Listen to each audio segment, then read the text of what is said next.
Welcome to Are We There Yet? I'm Katy Gosset.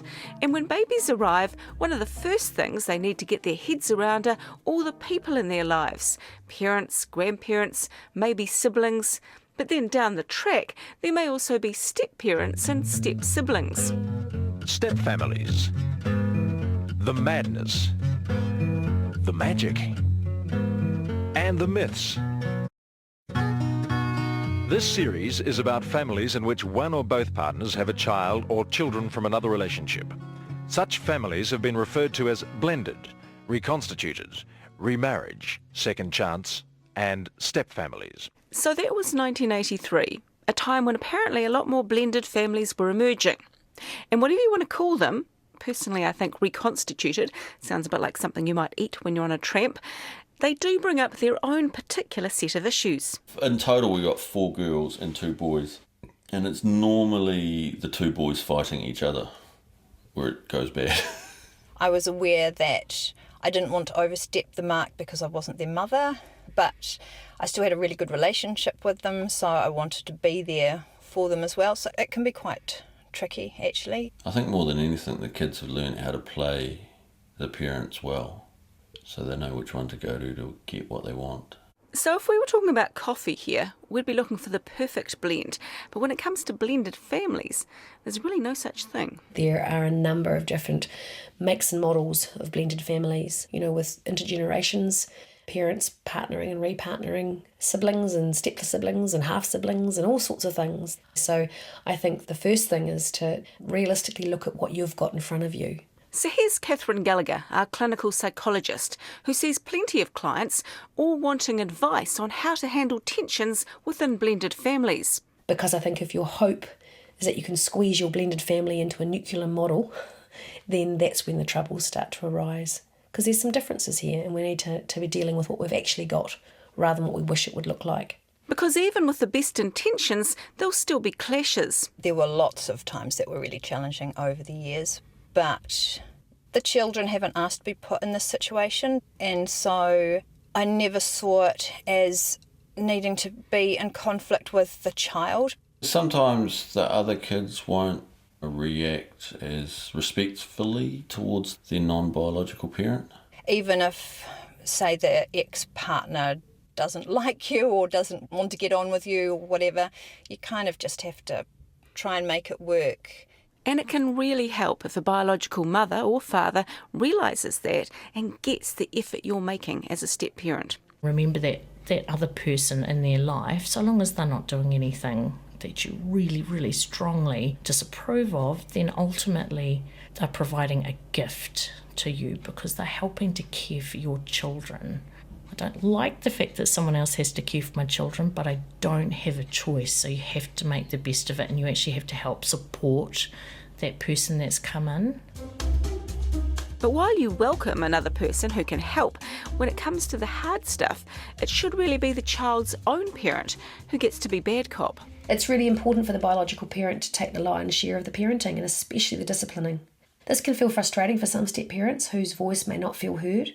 So it's important to have active conversations around what values are important, even if it's the biological parent who enforces them. Then again, most step-parents actually find that voice as time goes by. It's always hard when you're a step-parent, I think, negotiating issues like discipline and responsibility for various tasks. So, yeah, it's something that needs to evolve, I think, over time. Sometimes they like the non-biological parent more because they're allowed to get away with more.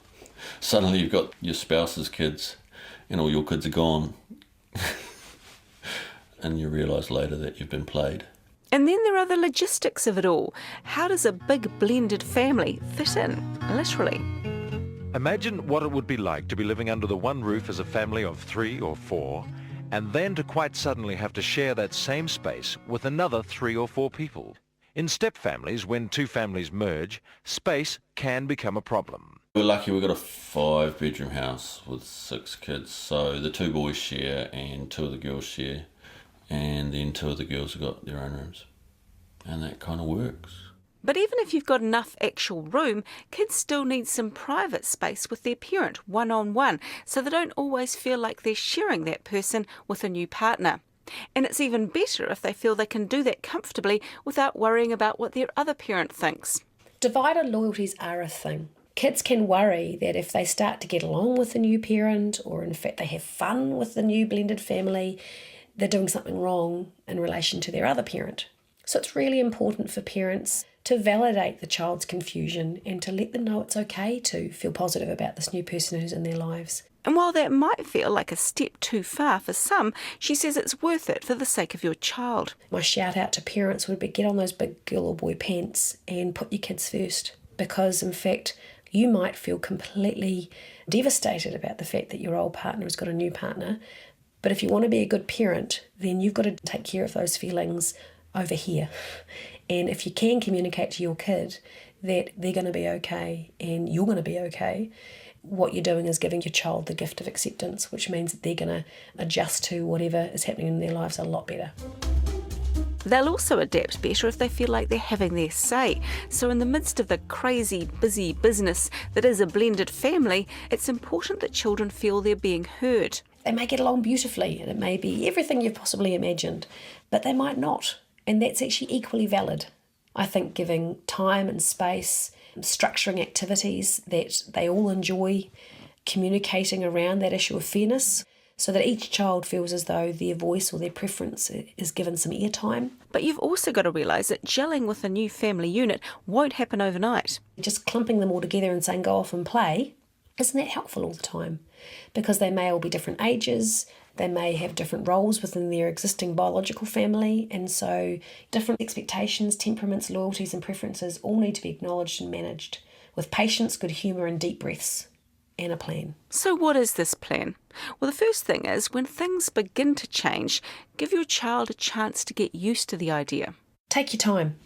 Children do better if they have had time to adjust to a marriage separation. Even if you are well ready to move on, keep this adult business. It can be useful to plant the seed that one day you might like a new partner and talk through reactions and issues that this brings up. But at the same time, you're not actually asking their permission. The difficulty is if we feel like we're asking for permission, a child has every right to go, no, I don't want that, thank you very much. And then what do? Of course you're going to go ahead because you're the adult and you need to be, making decisions that are right for you and for your kids.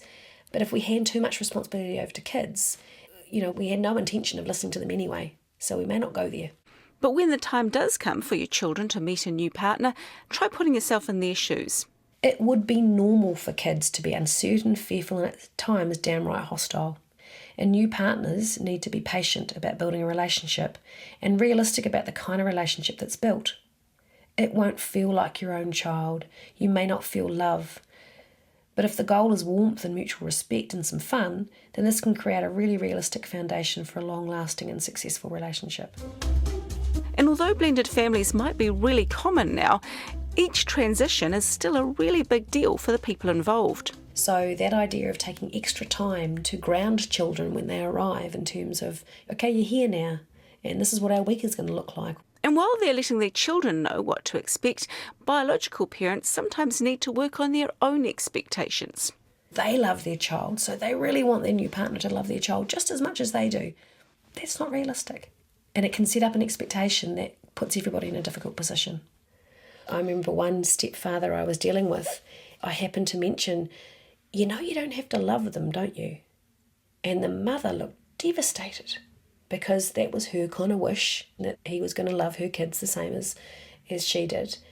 The stepdad just looked completely relieved because he too had felt that pressure that I should feel about these kids like they're my own, and I don't. And so there's something wrong with me, or there's something wrong with the kids.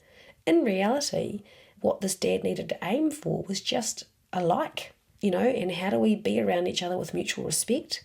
And in time, of course, love might grow, but to expect it is just a step too far. But if everyone works at the relationship, in due course, real affection does often follow. I was quite young and enthusiastic, I suppose, and I've been a step-parent for 20 years now, and so that relationship has evolved, and I do love them very much, and I also too, we have had our own children, so we've worked at making sure that everyone is actually feel that they're part of the family, that there's no kind of division between, these children and those children, and our own children never talk about having half siblings. They're just their brother and sister. We're very lucky. When the kids are together, it's incredibly easy. They all get on really well and they all play, and it's just like this big village running around having fun most of the time. And I know a lot of families aren't like that. I like to think that we are one big, happy, kind of blended family that has each other's back. It's really nice. And that's it. This podcast is presented and produced by me, Katy Gosset. Duncan Smith assists with musical mastery, and Tim Watkin is the executive producer. And the historical words of wisdom come from Ngā Taonga Sound and Vision. This is the last episode in this current season, but you can find all the other episodes on Apple Podcasts or on our podcast page at rnz.co.nz. And while you're there, check out It Takes a Village, which has got lots of other great parenting advice from our 9 to Noon show.